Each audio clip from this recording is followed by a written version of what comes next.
오늘은 이 본문 말씀을 가지고 두 가정이란 제목으로 은혜를 나누기를 원합니다. 어린아이는 나라의 보배라고 얘기하죠. 나라의 미래입니다. 그렇죠. 이 인구가 줄어들면 그 나라가 망하는 길입니다. 이 나라가 인구가 있어야지 일할 사람이 있고, 그리고 그 젊은이가 부양을 해야지 부모도 존재할 수가 있게 되는 것입니다. 젊은 사람이 없으면은 전쟁이 나도 큰일이지요. 젊은 사람들이 목숨을 걸고 부모와 자녀와 형제 자매를 지키는 것입니다. 그래서 어느 가정이나 어느 나라와 민족을 불문하고 어느 가정이나 부모의 관심은 자녀 양육에 있습니다. 특별히 우리 한국 가정들은 자녀의 미래를 위해서 투자를 굉장히 많이 하기로 아주 소문이 나 있죠. 형편이 여의치 않아서 그렇지 못할 수도 있겠지만 아이들이 저절로 잘 자라주었다 이렇게 말은 합니다만 사실 겉으로 와서 그런 것뿐이지 이 세상에 여러분 어떤 일도 저절로 되는 일은 없지 않습니까? 오늘날 한국이 이렇게 경쟁력 있는 나라가 된 것도 자녀 교육의 힘이라고 할 수 있는 것입니다. 그런데 이런 자녀 양육의 관심이 어디에 집중되어 있느냐에 따라서 그 가치관이 달라지는 것입니다. 사람들은 여러분 가치관을 따라 살지요. 가치관이라는 것은 어디에 가치를 두느냐 하는 것입니다. 무엇을 더 중요하게 생각하느냐 하는 것이 가치관이죠. 물질적인 성공을 위해서 가치를 둘 수도 있습니다. 그리고 정신적이나 영적인 유산을 물려주기 위해서 애쓰는 경우도 있습니다. 우리 그리스도인들은 어떤 다른 가치보다도 천국을 위해서 자녀들에게 영적인 유산을 물려주는 일에 가치를 두는 사람들인 것입니다. 그들이 그리스도인들입니다. 영적인 유산을 물려준다 하는 일은 복음 전도를 위해서 다음 세대를 일으키는 중요한 하나님의 사역이기도 한 것입니다. 우리에게 주어진 사명이기도 하지만 하나님의 일이기도 하다는 것이죠. 성경에는 이스라엘 민족이 다음 세대를 위해서 신앙을 제대로 전수하지 못했던 역사를 기록하고 있습니다. 사사기 2장 7절에 보면 백성이 여호수아가 사는 날 동안과 여호수아 뒤에 생존한 장로들 곧 여호와께서 이스라엘을 위하여 행하신 모든 큰 일을 본 자들이 사는 동안에 여호와를 섬겼더라 그랬습니다. 하나님을 경험한 사람들만 여호와를 섬기는 자리에 남았던 것입니다. 이 경험이 참 중요하죠. 신앙을 받쳐주는 세 가지 중요한 요인들이 있는데 그 중에 하나가 이 경험입니다. 하나님을 만나는 이 체험이 있어야 되는 것이죠. 하나님을 경험하지 못한 사람들은 하나님을 섬기는 일에서 떠났다고 하는 것입니다. 이런 일이 우리 세대에도 지금 일어나고 있습니다. 하나님을 떠나는. 그래서 우리 한국 교회도 우리나라뿐만이 아닙니다. 전 세계적으로 이 교회가 점점 젊은 사람들이 특별히 어린아이의 울음소리가 사라지고 있다는 것이죠. 우리 교회도 마찬가지입니다. 그죠? 점점 더 교회가 나이가 들어가지 새로운 세대들로 채워지지는 않는다는 것이죠. 모든 교회들이 그런 건 아니지만 보편적으로 그런 현상이 일어나고 있습니다. 먹고 사는 일에 더 가치를 두고 집중하다 보니까 나 자신도 신앙생활을 제대로 못하고 그리고 자녀도 신앙의 가치를 제대로 전수하지 못한 결과라는 것입니다. 열심히 살았습니다. 그런데 그 귀중한 가치를 전수를 못했다는 것이죠. 사사기 2장 10절은 그 세대의 사람도 다 그 조상에게로 돌아갔고 그 후에 일어난 다른 세대는 여호와를 알지 못하여 여호와께서 이스라엘을 위하여 행하신 일도 알지 못하였다. 그렇게 말씀하고 있죠. 그 후에 일어난 다른 세대. 이 세대는 믿는 부모 밑에서 자랐지만 여호와 하나님을 몰랐다는 것입니다. 하나님을 모르니 하나님을 떠나죠. 신명기 6장 4절의 구절은 쉐마가 기록되어 있습니다. 이 이스라엘아 들으라는 말씀으로 시작되는 신앙교육에 대한 말씀이죠. 쉐마란 말이 들으라는 뜻이에요. 이스라엘아 들으라. 우리 하나님 여호와는 오직 유일한 여호와시니 너는 마음을 다하고 뜻을 다하고 힘을 다하여 내 하나님 여호와를 사랑하라.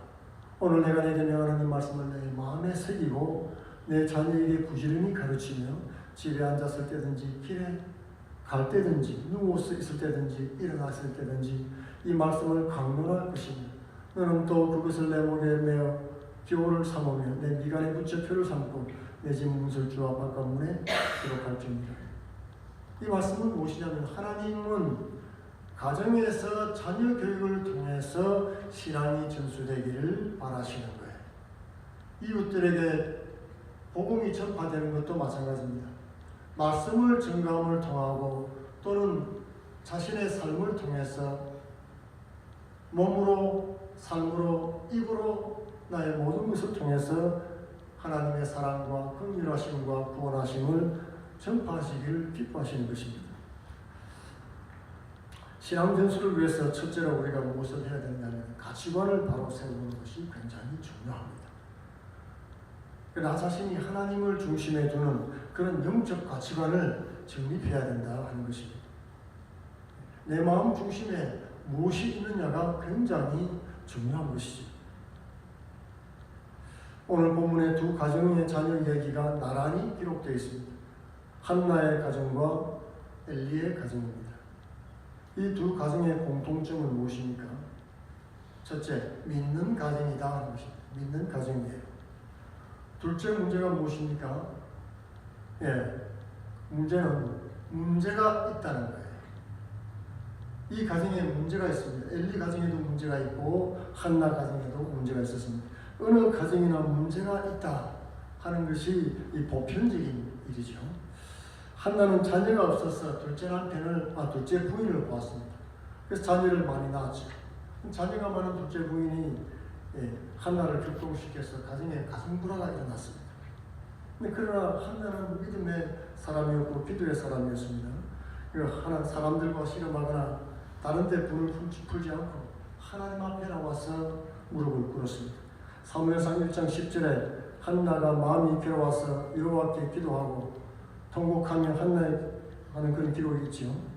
이 한나의 이 기도를 살펴보면 한나의 신앙을 알 수가 있습니다.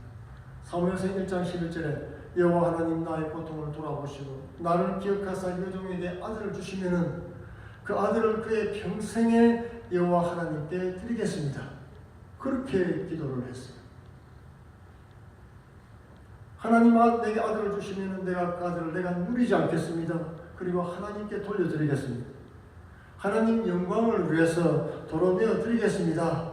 그런 신앙을 한 것입니다. 내가 자녀 없는 이런 일로 인해서 서름당하고 핍박당하는 일에서 나를 건져 주옵소서. 내가 자녀를 통해서 복을 누리려고 욕심 부리는 것이 아닙니다. 너무나 자녀 없는 것 때문에 너무나 핍박을 받으니까 괴로워서 살 수가 없으니 하나님 내게 아들을 주십시오. 그럼 돌려드리겠습니다. 하나님 자녀 아닙니까? 그런 신앙이었습니다. 그리고 기적같이 임신을 해서 아들을 낳게 되시고 그리고 사무엘이라고 부르셨습니다. 이 사무엘이라는 이름은 여호와께 구해서 얻었다 그런 뜻입니다. 하나님 앞에 구해서 얻었다는 뜻이에요. 그 아들의 이름에 자신의 신앙 고백을 담았던 것입니다. 미래에 대한 소망을 담았습니다. 아들이 어떻게 해서 태어나고 이름이 지어졌는지 알게 되면 여러분 그 아이의 영생에 얼마나 큰 영향을 미치겠습니까? 야, 나는 어머니 기도로 하나님의 응답으로 주어진 인생이구나.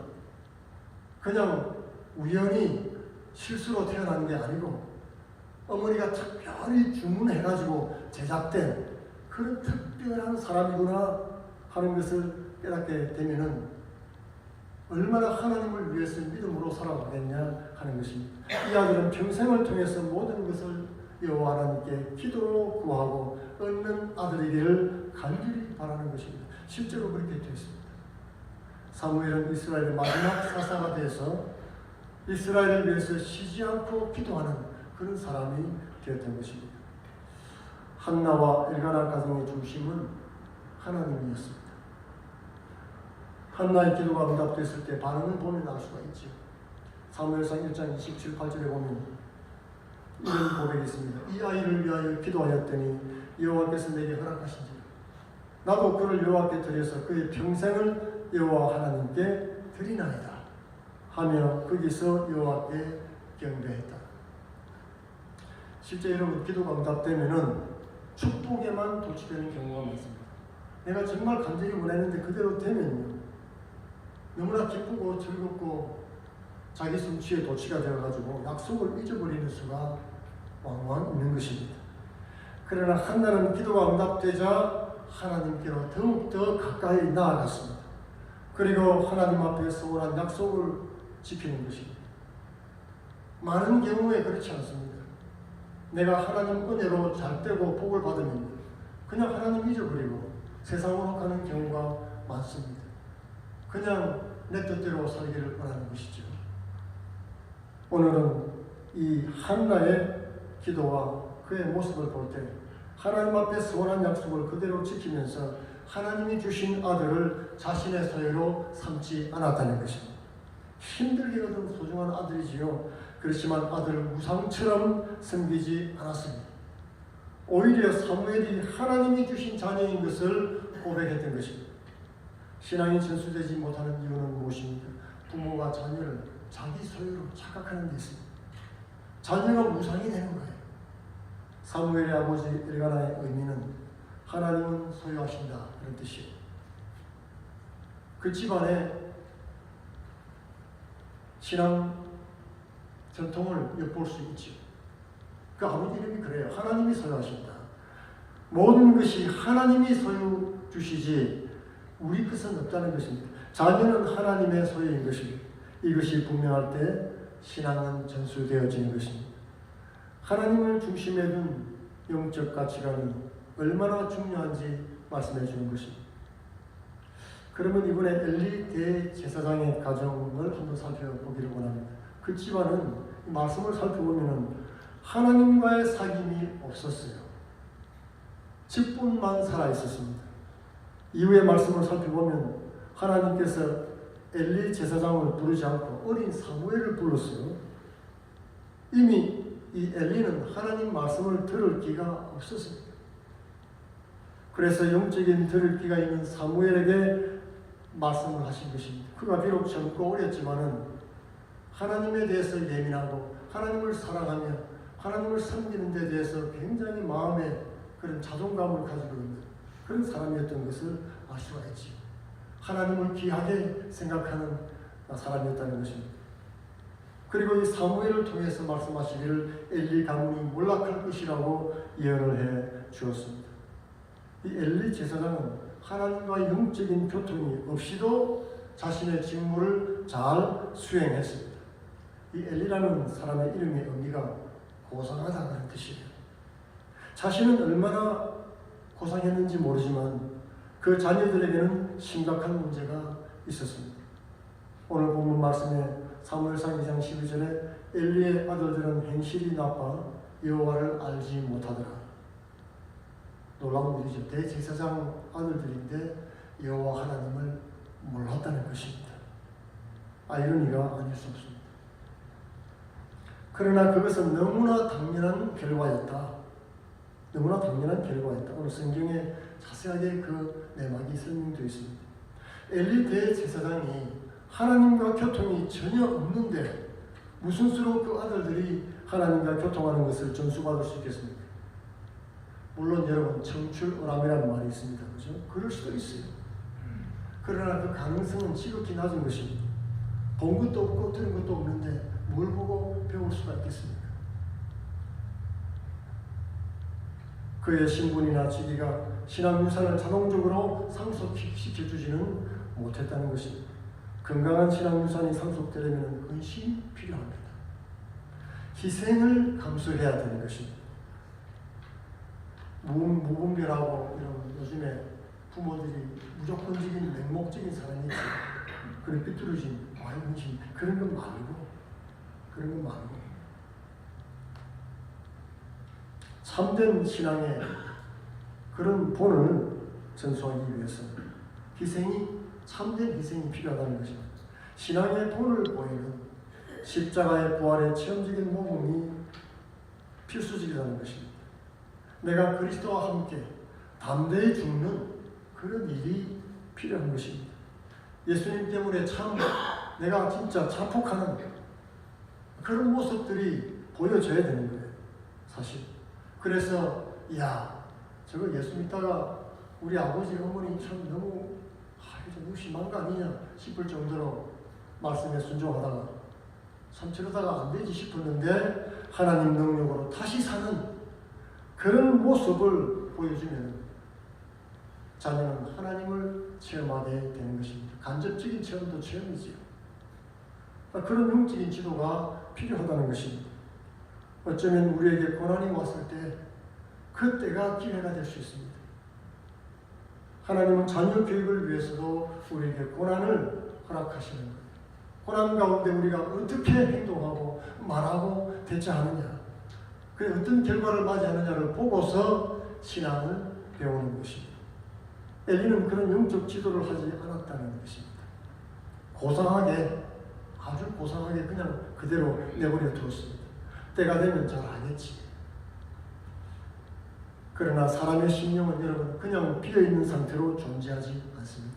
좋은 것이든 나쁜 것이든 반드시 자녀는 부모로부터 무언가를 배우게 되어 있다는 것입니다. 고상하게 자리만 지키는 그런 엘리의 모습에서 자녀들은 신앙은 아무것도 아니구나 하는 것을 배우게 되었습니다. 그리고는 드려지는 제사의 제물을 가로채는 악을 저질렀습니다. 삶아드리는 고기, 그것도 이제는 질려가지고 이제는 구워 먹고 싶으니까 날로 갖다 다오. 하나님께 제사를 드리고 있는 고기를 그렇게 했던 것입니다. 구워서 드리는 것은 헌신을, 희생을 상징하죠. 이것은 죄사함을 상징하는 것입니다. 자신의 죄를 하나님 앞에 고백하고 죄사함을 받기 위해서 드리는 이 제사를 중간에서 가로채는 거예요. 다른 사람의 구원을 받지 못하도록 한다는 얘기입니다. 자신도 천국 못 들어갈 뿐 아니라 다른 사람도 천국 들어가는 걸 막는 그런 괴악한 짓을 했던 것입니다. 주의 사함을 받고 변화받고 하나님의 자녀로 거듭나고 그리고 천국 가는 거 아니겠어요? 야, 제사함 받는 제사가 아무것도 아니야. 뭐 이렇게 했다는 거예요. 괜찮아. 그냥 나에게 직접 다오. 예배를 변질시켰습니다. 하나님의 법도를 경험치도 않고 무시했습니다. 사실 세속적인 관점에서 보면 그렇게 예배를 보면 굉장히 불합리합니다. 그렇지 않습니까, 여러분? 그 귀한 거를 다 불에 태워서 없애버리고 말입니다. 그래서 바꿔버린 거예요. 세상의 기준으로 가지고 교회를 보면 교회는 바꿔야 될 게 한두 가지가 아닙니다, 여러분. 이거는 완전히 혁명이 일어나야 돼요. 세상 사람들 보면은 교회들이 이거 앉아가지고 공기전에 앉아서 뭐 하는지 기가 막히다 이 말입니다. 그냥 쓸데없는 소모같이 보여요. 신전의식이 없었던, 하나님에 대한 개념이 없었던 두 아들은 예배를 멸시했습니다. 예배는 하나님 중심이지 나 중심이 아니죠. 여러분, 우리는 예배자의 자리에 나와 있지요. 예배의 핵심은 하나님입니다. 하나님이 영광을 받고 높임을 받는 것에 초점이 맞춰져 있어야지 지금 내가 중요하지 않다는 얘기입니다. 근데 그 사실을 신전의식이 없기 때문에 이 두 아들은 예배를 멸시했다고 하나님께서 오늘 말씀하고 있습니다.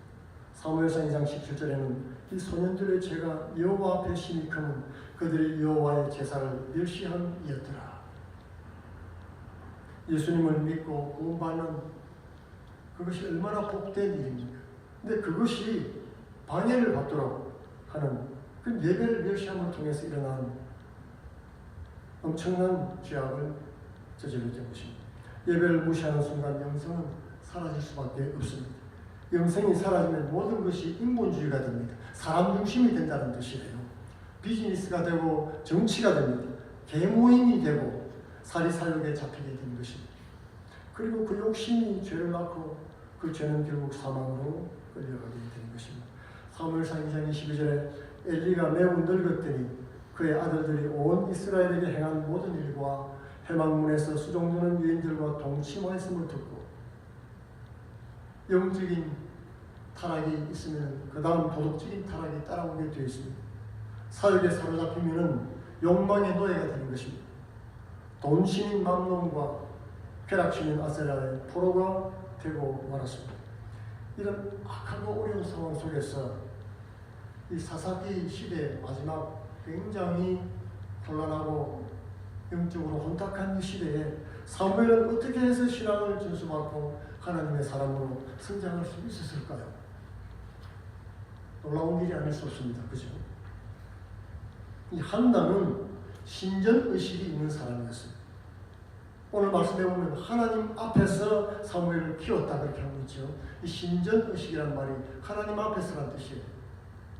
사무엘상 2장 18절에 보면 사무엘은 어렸을 때 세마포 에봇을 입고 여호와 앞에서 섬겼더라. 어릴 때부터 자신이 하나님을 섬기는 사람이다라는 것을 가르쳐 준 거예요. 부모가. 너는 몸가짐을 단정히 해야 된다. 너는 하나님을 섬기는 사람이야. 하나님 앞에서는 이렇게 저렇게 해야 된다. 왜 옷이 왜 그렇게 중요하냐면요. 그 상징하고 있는 것이 있거든요. 그걸 가르쳐요. 옷이 무엇을 상징하는, 여러분 레위기를 보면 그 나와 있습니다. 옷이 무엇을 상징하는 것인지, 속옷을 고의를 왜 입는지, 이 하체를 가리라, 이 죄악과 허물을 가리라는 뜻입니다. 이 허물을 드러내고 아무런 끄리낌이 없이 하나님 앞에 나오지 말라, 그런 뜻을 말하고 있는 것이죠. 옷을, 적절한 옷을 지어서 그에게 입히면서 그에게 가르쳐 주는 거예요. 하나님을 이렇게 섬기는 것이야. 네가 죄와 허물이 있을 때 하나님 앞에 먼저 고백하고 자복하는 것이야. 내 허물은 가려야 되는 것이야. 그렇지 않으면 인간은 죽을 수밖에 없는 존재다. 그런 하나하나를 어릴 때부터 가르쳐 주었다는 것입니다. 그것이 상징하는 것이 너무나 많기 때문에 그렇죠. 유대인들은 안식일 날 여러 가지 전통들이 많이 있습니다만 안식일이 가장 복된 날이요 좋은 날이라는 것을 자녀들한테 가르쳐 주기 위해서 몇 가지 중요한 일들을 행하는데, 그 중에 하나가 안식일 날에는 부모가 화를 내지 않습니다. 가능한 한 최단도로 자제하고, 그리고 짜증을 부리거나 하는 일도 하지 않죠. 자녀들이 음식을 먹다가 음식을 쏟아도 그냥 묵묵하게 옷을 갈아입혀줍니다. 또 쏟으면 또 갈아입혀줘요. 머리만 쓰다듬어주고. 자녀가 2번, 3번, 4번 실수를 하거나 또는 뭔가 좀 잘못해서 떠드는 일이 있어도 내버려 두는 거예요. 우리 옛날에 우리 장로교 참 별로 좋은 얘기는 아니었습니다만 예배를 너무 엄하게 드리다 보니까 자녀들이 뛰어다니면 막 야단치고 그랬죠. 이렇게 부모가 막 못하게 하고 그랬는데, 사실은 그런 것은 별로 좋은 게 아닙니다. 예배 때 와서 자연스럽게 자유롭게 자녀들을 대하는 것이 굉장히 중요합니다. 왜냐하면 이 안식일, 하나님께 예배 드리는 날은 굉장히 좋은 날이다. 축제일이다. 내가 실수하고 잘못해도 용납해주는 날이다. 그런 마음이 들어올 때 이 날이 기다려지는 거예요. 이 날이. 그렇지 않겠습니까? 평소에 음악에 교육받다가도 안식일이 되면은 굉장히 부모님이 제너러스해집니다. 자연히 하나님 보고 싶은 생각이 들지 않겠습니까, 여러분? 야, 하나님은 굉장히 제너러스하신 분이구나. 그리고 성경책에다가 꿀을 발라줘요. 어릴 때부터. 여러분, 아이들은 어릴 때 오감이 굉장히 예민하잖아요. 그때 막 발달할 때, 저도 어릴 때 좋은 냄새, 그 추억이 아직도 가물가물해요. 어떤 냄새만 하면 옛날 추억이 생각이 나는 거예요. 추억 속에 빠집니다. 이 성경에 꿀을 발라놓으면 얼마나 달콤합니까? 어릴 때 이 기억은 평생 가는 거예요. 하나님 말씀은 정말 좋은 것이구나. 이런 마음을 심겨주는 것입니다. 이 굉장히 중요한 것이죠. 그래서 이 사무엘은 어릴 때부터 신앙생활의 핵심이 너는 하나님 앞에 서 있다 하는 것을 가르쳐 준 것입니다. 어릴 때 제단에서 섬기게 하고 하나님을 어떻게 섬기는지 도리를 가르쳐 주고 거기에 필요한 재료들을 스포트 해준 것입니다. 그러니 엘리 제사장이 얼마나 대견하고 고마웠겠습니까? 그래서 그 가정을 위해서 다시 기도하는 대목이 나오죠. 유대인들이 쓰는 이 빵떡모자 같은 것이 있습니다. 하나님 임재 앞에, 그런 뜻이에요. 하나님 임재 앞에라는 뜻입니다. 분이엘이라는 뜻이죠. 하나님 앞에 산다, 그런 뜻이에요. 그러니 정직하게 살아야 되고 바르게 살아야 되고 하나님 뜻대로 살겠다고 하는 신앙의 결단인 것입니다. 헬라어로는 데오코람 들어보셨죠? 데오코람이라는 뜻입니다. 하나님 앞에. 우리의 신앙은 사실 하나님 앞에서 사는 것입니다. 목사 설교 듣고 감동을 받아가지고 사는 게 아니고 하나님 뜻을 따라서 하나님 앞에서 살아가는 것이 우리의 신앙이라는 것입니다. 우리와 우리 자녀를 하나님 앞에서 자라나게 해야 되겠습니다. 그러나 커가는 자녀를 우리가 어떻게 좌지우지합니까? 어릴 때야 조금 이렇게 학교에도 데리고 다니고 말씀 공부도 시키고 그랬지만 여러분 이제는 조금 커가면 말 듣지 않습니다. 여러분. 잔소리 안 들어요. 그렇잖아요. 머리가 굵어지면서 더 이상 부모 말을 그대로 따르지 않습니다. 어떻게 하면 좋겠습니까? 사무엘은 여호와 앞에서 자랐지만은 오늘 말씀해 보면 어머니의 사랑과 정성이 끊임이 없었습니다. 그것이 중요합니다. 비록 자녀들이 집을 떠난 것 같고 신앙에서 떠난 것 같고 그런 모습이 보일지라도 부모가 그를 위해서 기도하면 사랑이 끊이지 않는 것을 보여주면 그 자녀는 부모의 기도를 먹고 부모의 사랑을 먹고서 자라나게 되어 있는 것입니다. 사무엘상 2장 19절에 그의 어머니가 매년 드리는 제사를 드리러 그의 남편과 함께 올라갈 때마다 작은 굿옷을 지어다가 그에게 주었더니 부모는 자녀에게 사랑과 관심을 표시하는 것만으로도 충분할 때가 있습니다. 하나님 앞에서 자라나게 하는 것, 이 굉장히 중요하죠. 하나님 앞에서 살 수 있도록 여건을 마련해 주는 것입니다.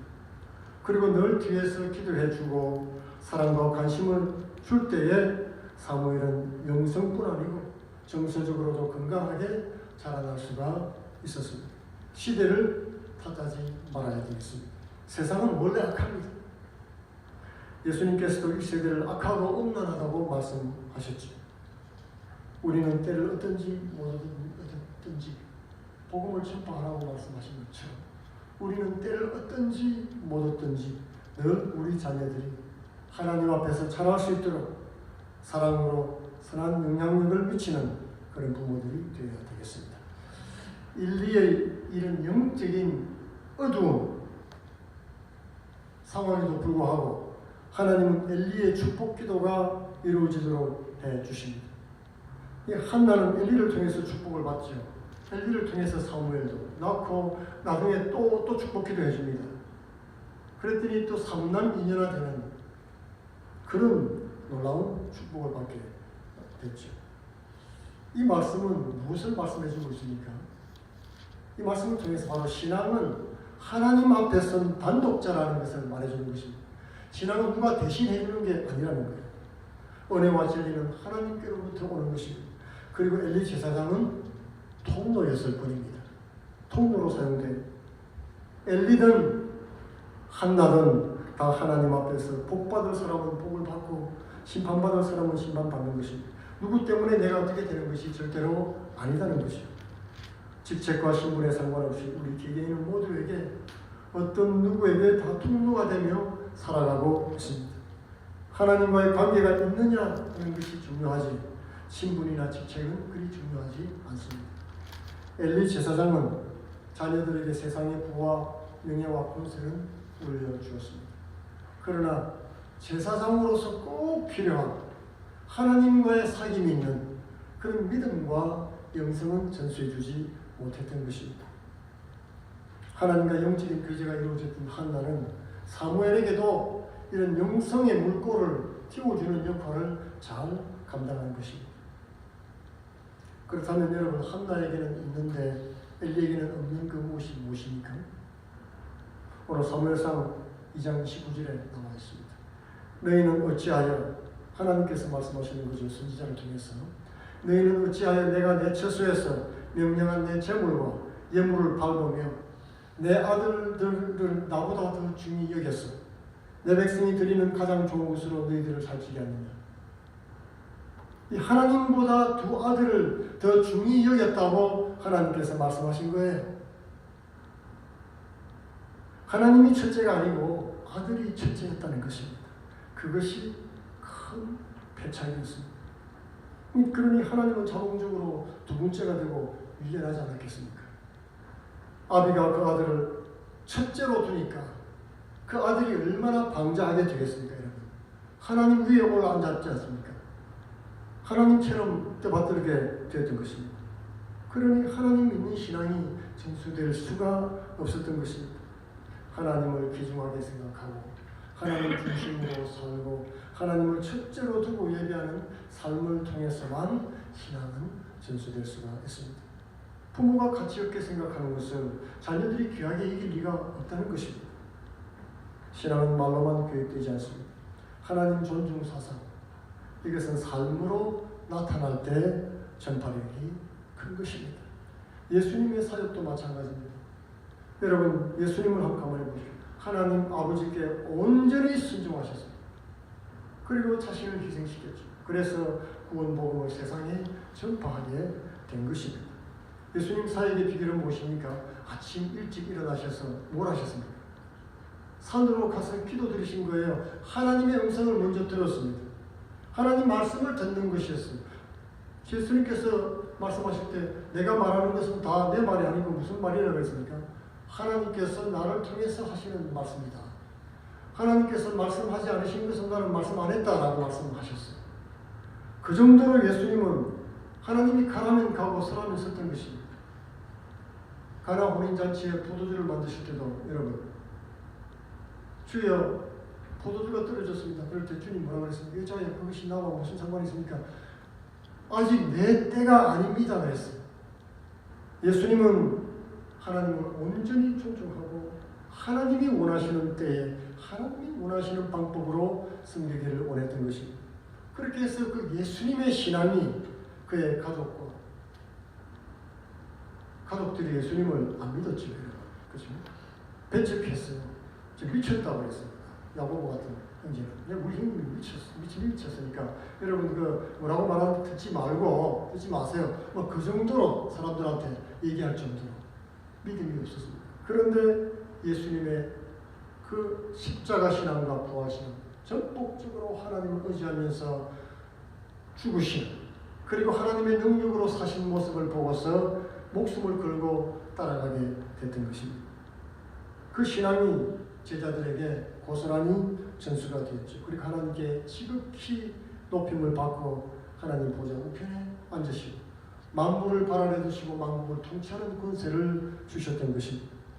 사무엘상 2장 30절에는 나를 존중히 여기는 자를 내가 존중히 여기고 나를 멸시하는 자를 내가 경멸하리라.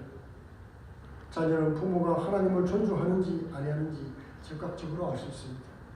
하나님을 존중하는 부모가 자녀에게 신앙을 전수할 수가 있습니다. 하나님은 자신을 존중하는 자를 존중하시고 또 그를 통해서 일하시는 분이십니다. 하나님을 가볍게 여기는 사람을 통해서 일할 수는 없는 노릇이죠. 누가 나를 가볍게 여기고 중요하게 안 여기면 그 사람하고 일하고 싶겠습니까?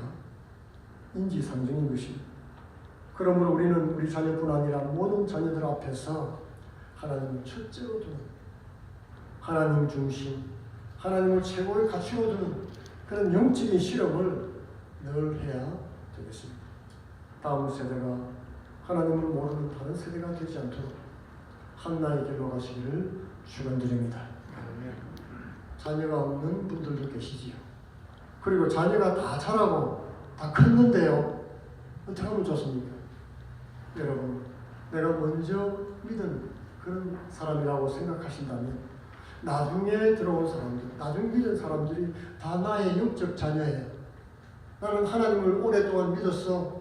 나는 잘 믿어. 그렇게 생각하신다면